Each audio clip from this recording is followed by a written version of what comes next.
Hey everybody, it's Matt. Welcome back to the Journey Church podcast. If you haven't yet, be sure to subscribe to this podcast so you can automatically get our weekly episodes. And you might want to go ahead and subscribe to our Journey YouTube channel as well. You'll find messages, music, interviews, inspiring stories, and more for you all right there. Now, I hope this episode helps you take your next step in following Jesus. We're starting a series called Mean People today. And I will tell you, before first service, I ran into a mean person. We were talking about sports and stuff, and I know we talk a lot about this orange versus blue, Tennessee versus Kentucky. And we were kind of jabbering back and forth. And I said, well, honestly, I don't really watch a whole lot of sports, and I don't watch football. I'm sorry. I'm sure you guys are great. I only watch basketball. He said, well, that's all y'all have got at Kentucky. Now, isn't that mean? No, I'm joking. He did say that, but we were having good fun. So I want to separate in your mind. There are kind of fun, rude interactions. I call them fun, rude interactions because you're being rude, but you're being fun. But I'm talking about real mean people. Let me tell you a story about a real mean person I ran into last spring. You guys, last spring I was heading with my parents. I was driving my dad's brand new car. He wanted me to drive it because he didn't like to drive a long way anymore. And we were going up to Fort Wayne, Indiana to visit my brothers up there. So it's a long trip anyway. And that rain had just come through and everything was flooding. And we knew that there were some road closures the day we left. But we knew, we figured like the interstates would be open. Well, we get up to where the I-69 corridor that runs through Evansville all the way up. It's the easiest way to go now. It was shut down. At exit 4, it was flooded. And I was like, what is going on? So we took the detour. And we're on these detour, and I said, Dad, I don't know where this is taking us, but at some point we're going to cross a bridge. We're going to be in Illinois or Indiana. We'll figure it out. So we just keep following, and if the sign says don't drive in this way, we didn't drive down it. We didn't pass any signs. We weren't trying to break the law. We were actually following several cars along this path back in these kind of back roads trying to get to Henderson, Kentucky, where we knew could get on the up. And so we're driving along, and I notice, man, Dad, I can see flooding up there. It looks like cars are crossing it, but it was like a quarter mile of really, it was probably a foot deep of water. So I said, you want to risk it? And he's like, if everybody else is crossing, and they were, even like a little Corolla was crossing. I was like, we got this, Dad. We're good. So we're driving through it. We go really slow. We come out on their side. Of course, all the other cars had kind of gotten around the curve, and we come up and they're all stopped. And there's a guy in a white truck that's coming the opposite way. And he's stopping every single, not just one car, every single car he spends. We were there probably 10 or 15 minutes waiting for him to finally get to us. And we thought, oh, well, he's going to obviously share with us some amazing news that's going to help us get where we need to go. And the first words out of his mouth as I rolled down my window was like, where do y'all think you're going? I was like, well, actually, we're trying to get to Indiana. We're trying to get over to Fort Wayne, Indiana. That's eventually, we're following the detour signs. He said, well, you can't go this way. Well, that's the first I've heard of it. I was like, we didn't see any signs. He said, you didn't see the water back there? I'm scratching my head just a little bit. And we have this really, he was literally just wanting to be mean. Because as we're finishing up our 7 or 8 minute conversation about how dumb I was as a driver, I looked at him in the back of his truck and he's got all the warning signs in the back of his truck. He either purposefully didn't put them out so he could have a fun day of making people feel terrible, or he hadn't done his job yet and hadn't put them out. And he was blaming me. I'm telling you right now, for the next 30 minutes, I talked to my dad about how I was going to throat punch this guy. That we turned around and we went back the other way, and I thought, if he stops me again, I definitely will do something I don't want to do. I was hot. You can tell I'm kind of agitated about it. That was one of the meanest interactions I've ever had with somebody, because it felt so, I was like, you're just so wrong right now. I don't even know how to respond to you. Which I want to ask you real quick. You ever met a mean person? How do you respond or react to mean people? I go, what happens in your brain? You don't have to tell me. I know what happens. You want to throat punch them. You don't have to tell me. I know exactly what you're feeling. Unless you're just, oh man, you're just such the kindest person. I'm just so nice to people. Until you run into the right mean person. I know listen, if you're a mean person here today, I'm not talking to you, okay? I can't fix you. What I'm hoping to do is for those of us who run into you on a daily basis, maybe we can get better at responding to you. This is because, think about how you respond to mean people. Don't mean people oftentimes turn you into the very kind of person you don't want to become? Like, if we aren't prepared, let's just be honest, if we aren't prepared, the mean people in our lives will gain a measure of control over our lives. That guy had me for a full half hour. He had control of my emotions and what I talked about. My mom and dad are in the car. You know how many times I go on a road trip with my parents now as a 50-year-old man with my 70-something-year-old parents? You know how often that happens? This was the first time, me and just my parents. That's never happened. I have 3 siblings. We've never gone anywhere alone. I wasted 30 minutes of their attention and their love, and they're loving me on a guy I wanted to throw punch. Right? He had a measure of control over my life, and I didn't want to give it to him. But I wasn't prepared for that interaction. I didn't do my due diligence in getting ready for it. But let's just be honest with them, whether you're a believer or not, whether you're here because a friend dragged you or not, or you come here often, let me just say something we're all going to say is true. It's very difficult to be good to people who aren't good. It's very difficult to be kind to someone who is unkind. Like to change the way we respond and react to people who do bad things to us, who talk behind our back, who are at work doing things that you feel like are pretty personal toward you, and they act like, well, no, that's just the way I do my job. But you're like, I know you did that to make my job harder today. Like, it feels that way. To be kind and good to that person in return is nearly a monumental task. So here's what I want to ask and have you think about this morning as we get to our topic. Like, when we think about how we respond and react to mean people, it is natural response to want to get even, isn't it? To get them back, to treat them the way that they've treated us.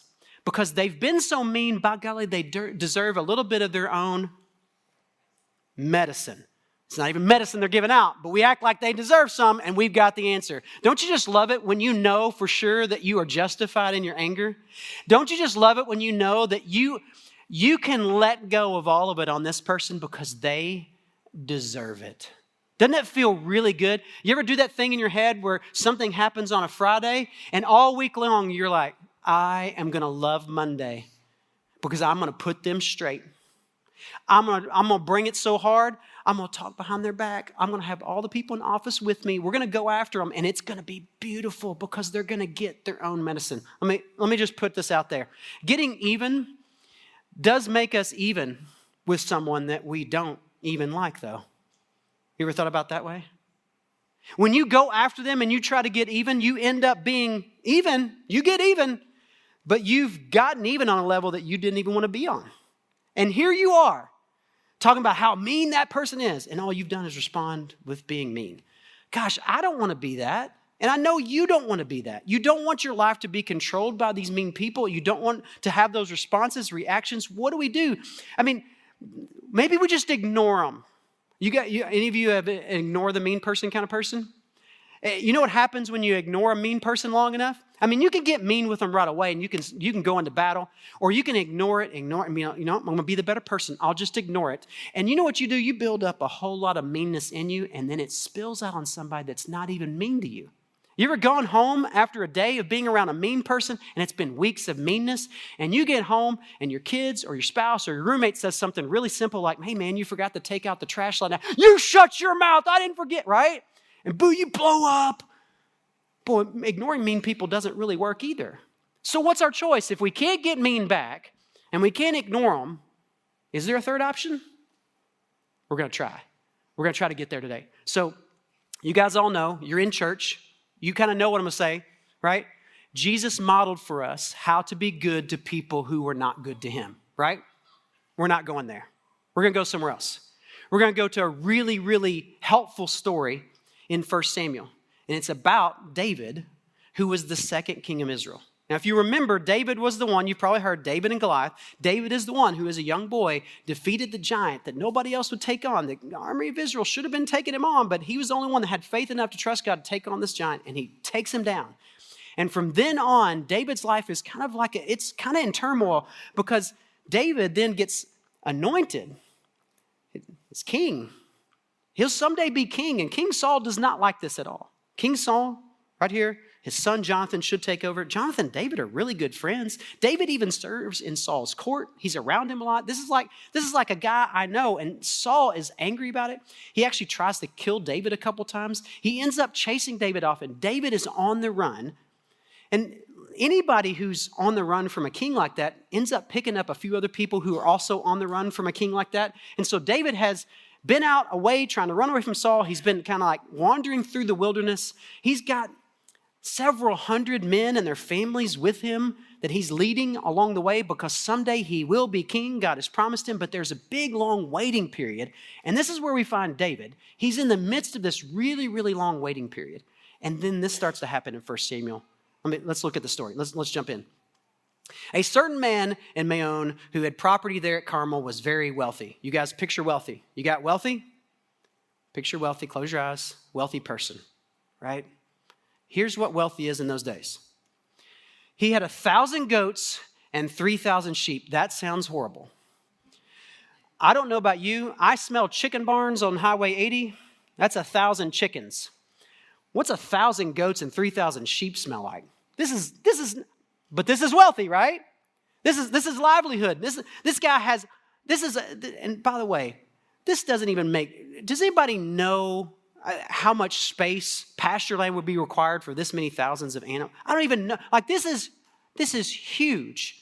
This is a lot of wealth in those days. This is a lot of pasture land to go out and feed those animals. They have to go pretty far away from home to go get fed. Like you can't just all keep them in the same 10-acre plot. They all take up 10 acres. Like what are you going to do with that? They've got to go out. They run wild. They go, and then they bring them back. And he was shearing them at Carmel. His name was Nabal. Now, Nabal's interesting. We find out later in the story, we're not going to read this part, but Nabal's name means fool. So we have a wealthy fool in this story. This is kind of interesting. So we're already set. This story is set up great, man. Oh, this is going to be awesome. It gets even better. Look how Nabal is described. So his name was Nabal, and his wife's name was Abigail. She was an intelligent and beautiful woman, but her husband was surly and mean in his dealings. And every woman in the room said exactly. That was. No women think they're beautiful? I thought y'all would all shout for that one. Like the intelligent and beauty, here's the woman and the meanness, right? So this is beautiful. Wonderful story. We have a mean guy, and we have a wonderful, sweet little lady who's his wife. And he's so mean and surly, but he's so wealthy and he has all this power. Man, what are we going to do with this? What possibly is going to go wrong in this scenario? It's going to be great, right? Okay, well, let's see what David does about it. While David was in the wilderness, he heard that Nabal was shearing sheep. So he sent 10 young men and said to them, let's keep going. What do they say? Go up to Nabal at Carmel and greet him in my name. Right? People kind of know me. I'm David. I've been around for a while, and they know rumors spread about what's happening with me and King Saul, and they know I've been anointed as king, and they know me. They definitely know me because I took care of Goliath. They know me. Greet him in my name and say to him, long life to you.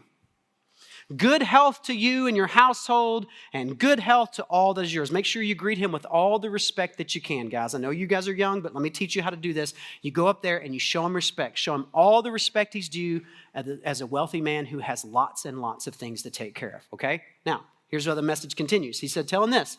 Now, I hear that it's sheep shearing time, and when your shepherds were with us, we did not mistreat them. In fact, and the whole time they were at Carmel, nothing of theirs was missing. Like, just make sure you remind him. We're out here in the wilderness, hundreds of us. We don't have flocks of sheep with us.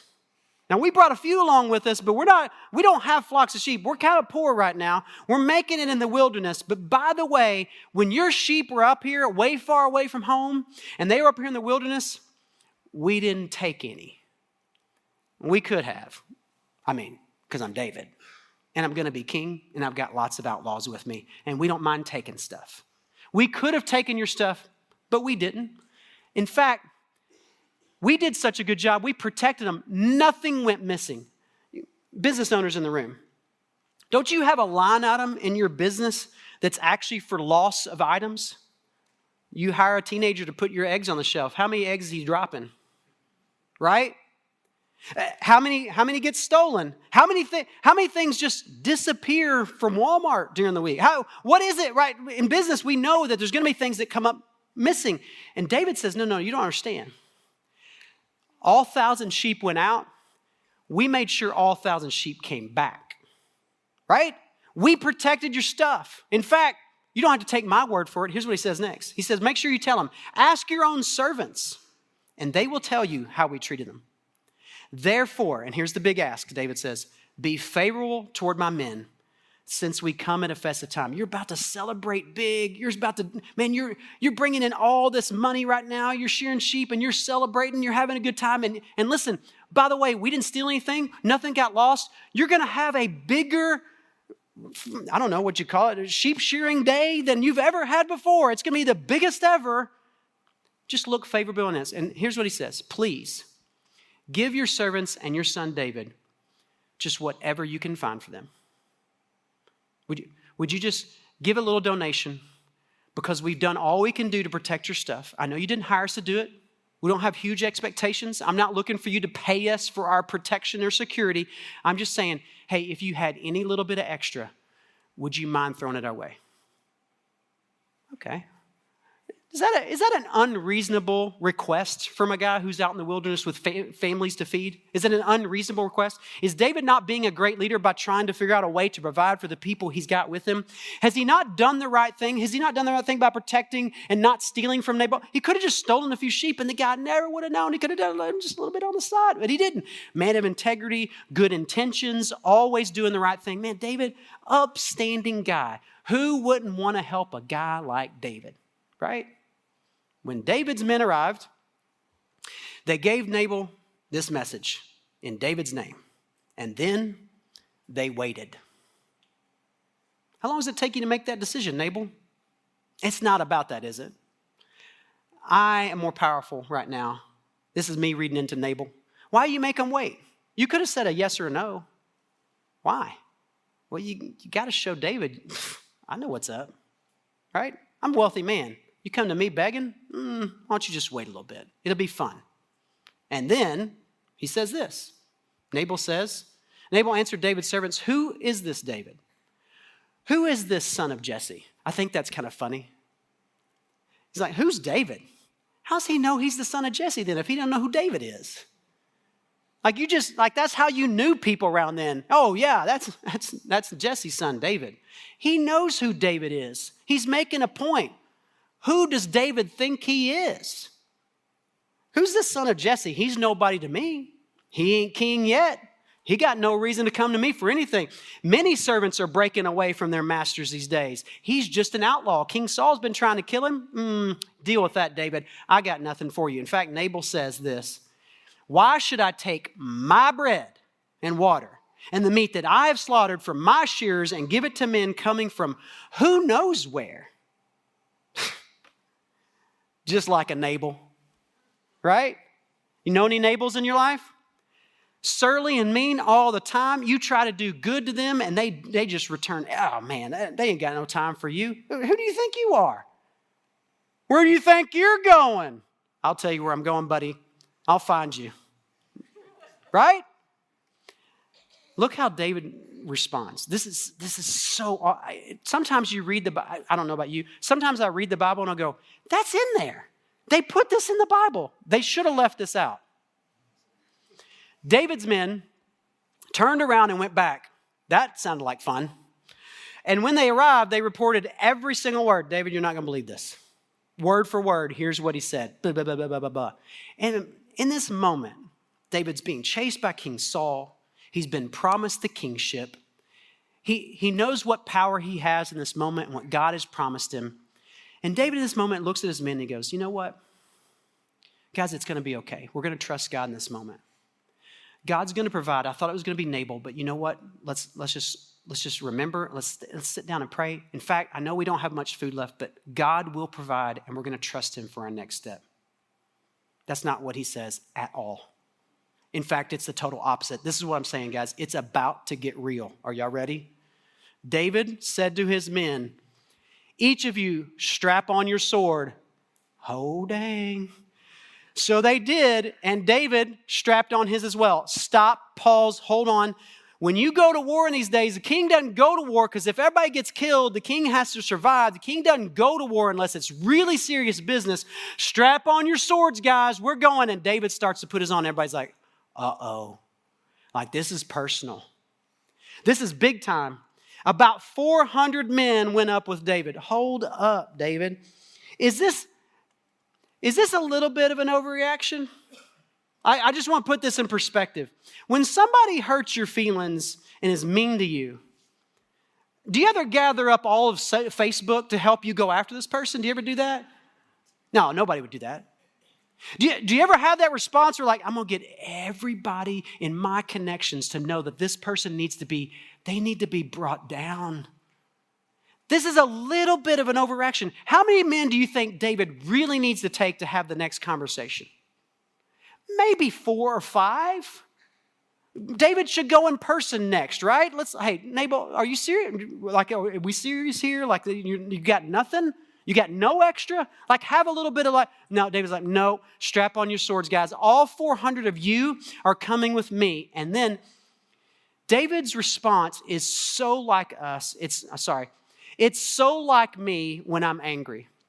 Here's what he says. David looks at his men and he says, it's been useless. All of my watching over this fellow's property in the wilderness, I've done so many good things for them. Man, I took out the trash for them last week and they were supposed to do it, but I took their turn. And then in the wilderness, so that nothing of his was missing, I did all I knew to do good for him. He has paid me back, say it, evil for good.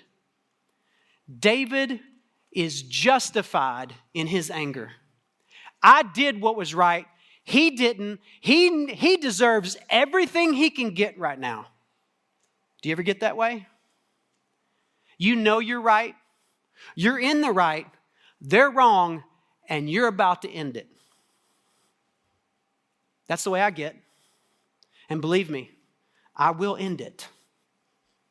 It will be the last thing I say to them, but it'll be the last thing they need to say. They need to hear from me. We can end this relationship now and it'll be over. I'll be done with them. We all get that way sometimes. And it gets worse. You think it's bad enough that David puts his own emotional, mental health and his men at risk. Look what he does next. Jeez. May God deal with David, be it ever so severely, if by morning I leave alive one male of all who belong to him. God, I promise you, they're all going to be dead. And if they're not all dead, you can hold me responsible. He promises to God, hold me accountable for, if I don't do this, you hold me accountable. This is death coming. This is not just mean people. Let me show you what's going on. Nabal over here, go to the next slide. Nabal, he returned evil for good. We all agree, Nabal was kind of a dummy. Right? Even the worst of people should recognize maybe giving a little bit to these guys and helping them out would be okay. David, he just goes straight, well, they're evil. Well, they're going to get evil. Let me ask you something. Where's the hero in the story? Where's the person who's going to do the right thing? Where's the person who does something different than what we expect? This is a story we expect to write. This is a story we could all write. I could write this story tomorrow. Make me mad tomorrow. See what happens. I can write this story. This is an easy one. I will return evil for evil. So we're not going to end the story today. You're not going to see how it ends. You got to come back next week. Gotcha. Right? So here's what I want you to do. I want you to stop at this point in the story because it's so real and it's so human. For David to respond to this and by the way, when we read this, you think, well, I know some of you are like, David's kind of in the right? He's got the power to go kill the guy, and he was done wrong. The guy kind of did him dirty. That's awful. He kind of deserves it. This is my point about this. I think we need to stop right here in the story and just take 4 questions this week to reflect on. And here's what I know about you. This is really uncomfortable. It's uncomfortable for me. But let me ask you 4 questions that may help us navigate. What is it we're supposed to do with mean people? How should we respond and react? This first question I asked, do you really want to be even with someone you don't even like? I mean, do you want to be as mean as the other person is mean? Do you actually want to get even? Because if you get even, you will become even. So I know for me, I don't want to be the mean person. And when I respond like that to the mean person, I become mean, then I really got even, didn't I? Yeah, I put me on the same scale as them, which leads to number 2. Wouldn't you rather be ahead? In other words, you know what kind of person you want to become and be. And you know what kind of person you wish they were. You wish they were more kind, considerate, compassionate, generous. And you know you want to be that too. And you're like, well, what if you took the first step in being the one who was a step ahead toward being the kind of person you wanted to be? Instead of getting even, you got just a little bit ahead by becoming that person. You took the first step toward that. Which really leads to the most powerful question, I think, of the week. Are you guys taking pictures of these? Everybody taking notes? Oh, you don't want to? Okay, cool. Get them on social media this week. They'll be there. What story do you want to tell? In other words, think down the road when you have to talk to the next wave of people get hired into your workplace or your children or your grandchildren, and they're asking you about that time that grandpa did this. What kind of story do you want to tell about how you responded to that mean person in that public situation in Walmart? Well, I'll let him have it right there in the parking lot. Or do you want to change the kind of story you're telling about your life? Because if you could look farther down the road and look past this angry, mean person in the way and thought about the kind of story you want to tell with your life, would you at some point go, that's not the story I want to tell about me someday? If I had to stop and tell that story, I'd want something different to tell because that looks really gross and ugly and nasty of me. And I don't know that I want to tell that story to anybody else. So what do we do, Jarrod? You haven't given us an option. I mean, it's either be mean in the moment or it's be mean later and it's blow up and it's ignore it and then it's blow up eventually. Like, what's the option? Let me give you the clue that some of you already come to terms with, but let me give you the last question we'll dive into next week. What would it look like to return good for evil? What would it take for us to turn around to the person who has done us wrong and do good to them in return? What would it change about your life? What would it change about your impact? What would it change about the peace in your heart? What would it change about them having control over you versus not? What would it change about this entire dynamic if you chose a third option, which was, what if I just returned good for their evil? What would it change for you? Regardless of whether they're right or wrong, regardless of whether they deserve it or not, in this moment, what would it change to be the kind of person who said, man, they keep talking smack behind my back and it's all this gossip and their birthday's coming. I'm going to send them cookies. Why would you do that? You're letting them know you're an easy target. No, I'm not letting them know I'm an easy target. I'm just giving them cookies. Good for evil, something. Because it's your own character that's at risk. It's who you're becoming. So listen, those of you who are not followers of Jesus in this room, you can try this and it might work great for you, but you're looking at this and listen, there is no reason why you should try this. If you're a follower of Jesus here this morning, do you realize that this is the gospel in action? Do you realize that God gave us good when we did not deserve it? Like we were enemies of God running away, and Jesus comes and says, I'm going to pay the price anyway and offer you a way forward. If you'll come accept that and trust me in that, you can come and get all the good from my Father that you can. Even though you are not doing it right, you'll never get it right fully.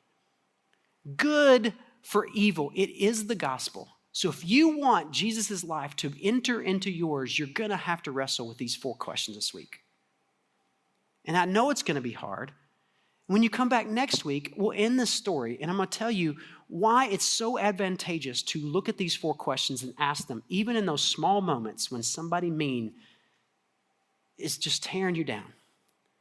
Because what's at stake is your character and the gospel. Let me pray for it.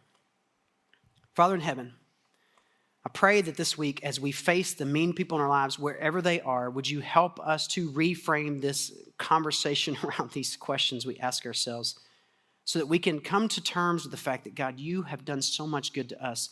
We have an overflow of good to offer even to the people who don't treat us well this week. God, would you help us to choose the things that tell a different story in our lives so that we can walk forward in hope, in love, in forgiveness, and generosity, not because the people around us deserve it, but because that's what you've done for us first. And pray this in Jesus' name. Amen. Hey, if you'd like more content like this, subscribe to our YouTube channel and download our Journey app to access all of our recent message content. And our app is the easiest way to share this content with a friend. For more information on our church or to find our app or our YouTube channel, just visit journeycalway.com. That's journeycalway.com. Thanks for listening.